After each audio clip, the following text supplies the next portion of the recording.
الحمد لله القائل إنما يعمر مساجد الله من آمن بالله واليوم الآخر وأقام الصلاة وآتى الزكاة ولم يخش إلا الله فعسى أولئك أن يكونوا من المهتدين. أشهد أن لا إله إلا الله وحده لا شريك له وأشهد أن محمدا عبده ورسوله. اللهم صل وسلم على سيدنا محمد وعلى آله وصحبه أجمعين. أما بعد فيا أيها المسلمون اتقوا الله أوصيكم وإياي بتقوى الله فقد فاز المتقون. قال الله تعالى يا أيها الذين آمنوا اتقوا الله حق تقاته ولا تموتن إلا وأنتم مسلمون. Muslimin yang dirahmati oleh Allah sekalian, saya menyeru agar kita sama-sama meningkatkan ketakwaan kita kepada Allah dengan melaksanakan segala titah perintahnya dan meninggalkan segala larangannya. Marilah kita bersama-sama memberikan tumpuan kepada khutbah yang disampaikan. Janganlah kita berbual-bual dan berleka-leka dengan telefon bimbit. Semoga khutbah ini memberikan manfaat kepada zahir dan batin kita. Mimbar Jumaat pada hari ini akan membicarakan khutbah yang bertajuk Masjid Rumah Kedua. Hadirin Jumaat yang dirahmati Allah, masjid bermaksud tempat sujud. Dari sudut istilah, satu tempat bersujud yang dibangunkan untuk melaksanakan amalan ketaatan dan ketakwaan kepada Allah. Masjid merupakan tempat ibadah, khususnya kepada amalan yakni salat dan beriktikaf bagi orang-orang yang beriman.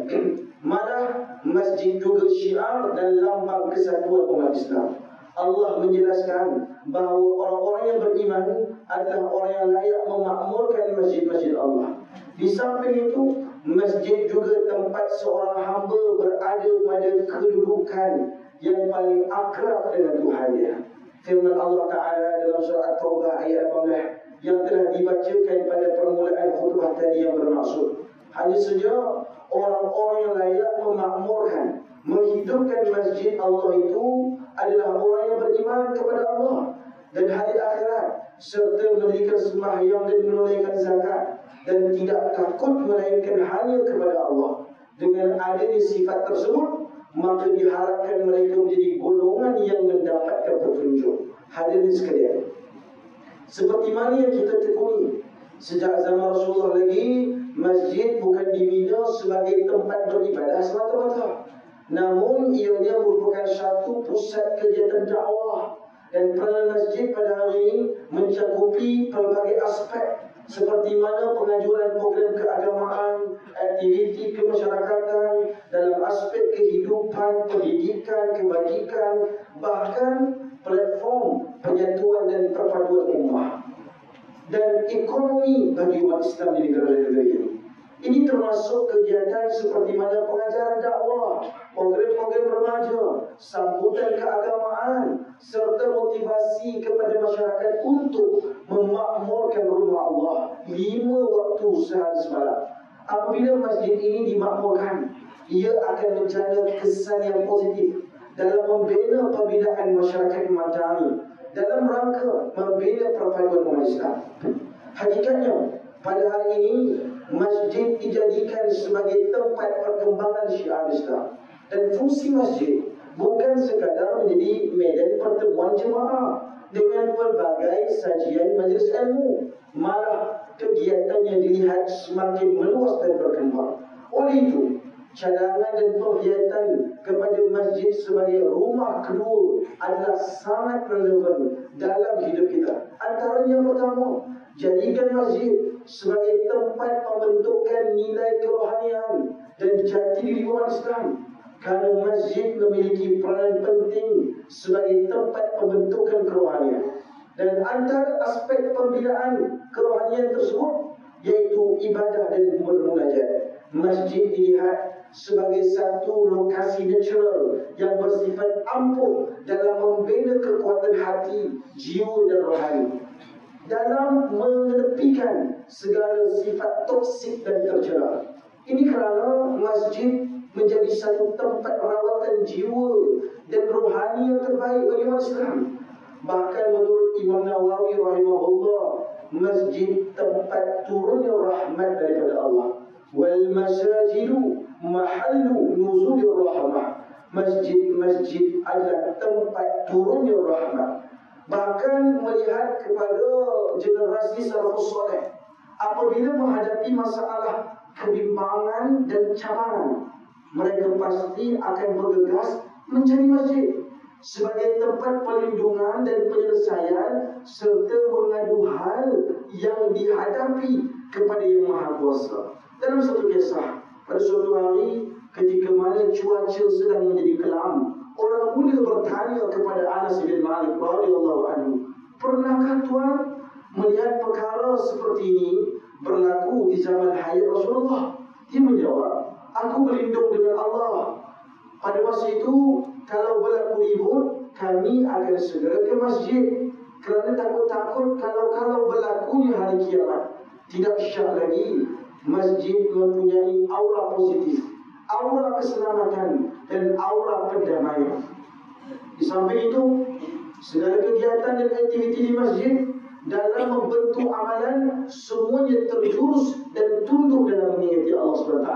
Dan inilah kelebihan yang ada dalam masjid berbanding tempat-tempat yang lain." Dalam satu hadis yang diriwayatkan oleh Abu Hurairah radhiyallahu anhu, bahawa Nabi telah bersabda yang bermaksud, tiada seorang Muslim pun yang sentiasa menghadirkan dirinya ke masjid-masjid untuk solat dan zikir, melainkan Allah gembira menyambutnya sebagai ahli keluarga yang bergembira menyambut saudaranya yang sudah lama menghilang. Hadis riwayat Ibnu Majah. Kedua, mendambakan masjid sebagai pusat ilmu pengetahuan, pendidikan dan pengajian agama. Dalam menjadi masjid sebagai pusat pendidikan dan pengajian Islam, kelas pengajian dan kuliah agama yang dijalankan bukan sekadar memenuhi aktiviti dakwah bulanan. Malah, bentuk pengajian yang disampaikan mestilah menggunakan sukatan pengajian yang lengkap, maupun berkitab, bagi mewujudkan proses rantaian kesinambungan ilmu pengetahuan pada jemaah secara berkala dan konsisten. Ini bagi melahirkan umat Islam yang berilmu, berpengetahuan, berketerampilan dan berakhlak mulia. Selain itu, intipati kandungan pengajian dan kuliah juga perlu up to date dengan membahaskan isu-isu semasa yang sedang melanda umat Islam. Ini dapat kita lihat apabila berada di masjid, Rasulullah itu selalu ingin untuk mengetahui perkembangan semasa yang berlaku kepada sahabat-sahabat Nabi yang lain yang berada di sekitar Madinah. Ada kalanya baginda memulakan pengajian di masjid dengan menyampaikan tazkirah dan mau'izah, iaitu nasihat kepada para sahabat. Hal ini sebagaimana hadis yang diriwayatkan oleh Al-Arbad bin Sariyah, katanya, "Wa'azwana Rasulullah sallallahu alaihi wasallam mau'izatan wajilat minha al-qulub wa dharafat minha al-uyun." Rasulullah sallallahu alaihi wasallam telah menasihati kami suatu nasihat yang menggetarkan hati dan mencucurkan air mata kami. Hadis riwayat Abu Daud dan Tirmizi. Masjid dijadikan sebagai pusat komunikasi komuniti setempat. Langkah dan usaha ini bagi menyerlahkan lagi fungsi masjid sebagai pusat komuniti, bahkan ianya sebagai platform kepada segenap lapisan masyarakat, meliputi aspek pengaruh psikologi dan spiritual. Begitu juga bagi pentadbir masjid.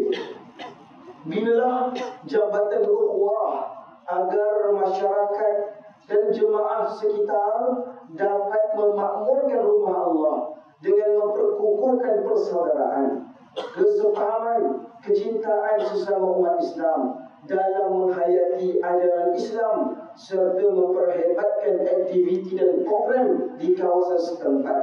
Muslimin yang dikasihi oleh Allah, dalam masjid ianya ada satu kedudukan yang tinggi dan mulia. Ia menjadi tempat yang sangat dicintai oleh Allah Subhanahu wa taala dalam melihat hamba-Nya. Hadis daripada Abu Hurairah radhiyallahu anhu bahawa Nabi sallallahu alaihi wasallam bersabda, "Ahabbul bilad ila Allah masajiduha." Tempat yang disukai oleh Allah adalah masjid. Hadis riwayat Imam Ahmad. Umat Islam ini perlu terus kembali untuk bermuhasabah diri dan kembali kepada ajaran Islam yang sebenar dengan menjadikan Al-Quran dan As-Sunnah sebagai ikutan terbaik. Hal ini sebagaimana para sahabat-sahabat Nabi yang telah menjadikan solat berjemaah di masjid sebagai satu rutin harian mereka, semata-mata dalam menzahirkan syiar dan penyatuan umat Islam. Sahabat-sahabat Nabi juga bimbang kalau mereka tidak hadir untuk solat berjemaah, maka akan terbit sifat munafik di dalam diri mereka. Dan peringatan daripada Abdullah bin Mas'ud radhiyallahu anhu pernah berkata, "Laqad ra'aytuna wa ma yatakhallafu 'an as-salah illa munafiqun qad 'ulima nifaquhu." Menurut pendapat kami, yakni para sahabat, tidaklah seseorang itu tidak hadir solat berjemaah melainkan dia adalah seorang munafik yang jelas kemunafikannya. Hadis riwayat Muslim. Oleh itu, setiap individu Muslim perlu menjadikan masjid sebagai rumah keduanya dengan melazimkan diri untuk hadir, melaksanakan solat 5 waktu, menghadir majlis-majlis ilmu yang dianjurkan, dan memakmurkan masjid adalah satu tanda iman dan penyebab cinta daripada Allah. Di samping itu, didiklah anak-anak untuk mencintai rumah Allah dengan membawa anak-anak melazimi solat berjemaah pada setiap waktu yang terluang. Selain itu, jadilah hamba yang hatinya sering teringat dan terpaut kepada masjid, terpaut dengan kemesraan, terpaut dengan keikhlasan para jemaahnya, terpaut dengan pengajian dan aktivitinya. Bahkan ia dapat membugarkan hati dan jiwa Muslim, bahkan menambahkan nilai dalam ilmu dan ukhuwah. Setiap Muslim dan masyarakat haruslah berperanan dalam memakmurkan masjid, kerana memelihara dan memakmurkan rumah Allah itu adalah bukti kita mensyukuri nikmat Allah. Marilah kita berazam dan beriktikad, bahkan menjadikan bahawa masjid sebagai rumah kedua, agar hidup sentiasa diberkati dan dirahmati. Kerana orang yang memakmurkan masjid itu adalah orang yang benar-benar beriman kepada Allah Subhanahu wa taala. Dihapuskan kesalahannya dan diangkat darjatnya.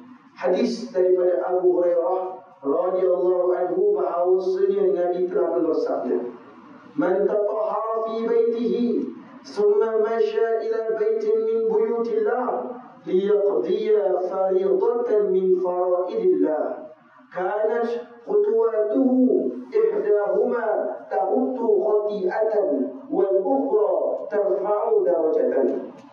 Artinya, siapa yang bersuci di rumahnya kemudian berjalan ke salah satu rumah Allah, iaitu masjid, untuk melaksanakan kewajipan yang Allah tetapkan, maka kedua langkah yang satu itu menghapuskan kesalahan dan satu lagi meninggikan darjat. Hadis riwayat Muslim. Hadis daripada Abu Sa'id Al-Khudri radhiyallahu anhu bahawasanya Nabi telah bersabda, "Idza ra'aitumur rajul ya'tadul masajid fashhadu lahu bil iman." Apabila kamu melihat orang yang biasa ke masjid, maka naik saksilah bahawa ia orang yang beriman. Hadis riwayat Tirmizi. Hadirin yang dikasihi oleh Allah sekalian, kesimpulannya, khutbah yang dapat kita ambil pengajaran pada hari ini adalah: pertama, umat Islam hendaklah meyakini bahawa masjid adalah tempat ibadah dan menjana ketakwaan.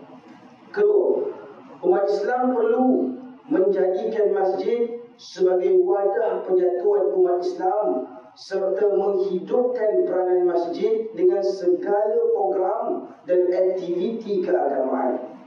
Ketiga, umat Islam sewajarnya menjadikan masjid sebagai tempat pembentukan nilai kerohanian dan jati diri umat Islam. A'udzubillahi minasyaitonir rajim. Fi buyutin adzinallahu an turfa'a wa yudhkara fiha ismuhu yusabbihu lahu fiha bilghudwi wal asal. Yang bermaksud, nur hidayah petunjuk Allah itu bersinar dengan nyatanya, terutama sekali di rumah-rumah ibadah yang diperintahkan oleh Allah supaya dimuliakan keadaannya, dan disebut serta diperingat nama Allah padanya. Di situ juga dikerjakan ibadah mensuci dan memujikan Allah pada waktu pagi dan petang. Surah An-Nur ayat nombor 36. Barakallahu li wa lakum fil Qur'anil azim. ونفعني وإياكم بما فيه من الآيات والذكر الحكيم وتقبل مني ومنكم تلاوته إنه هو السميع العليم. أقول قولي هذا وأستغفر الله العظيم لي ولكم ولسائر المسلمين والمسلمات فاستغفروه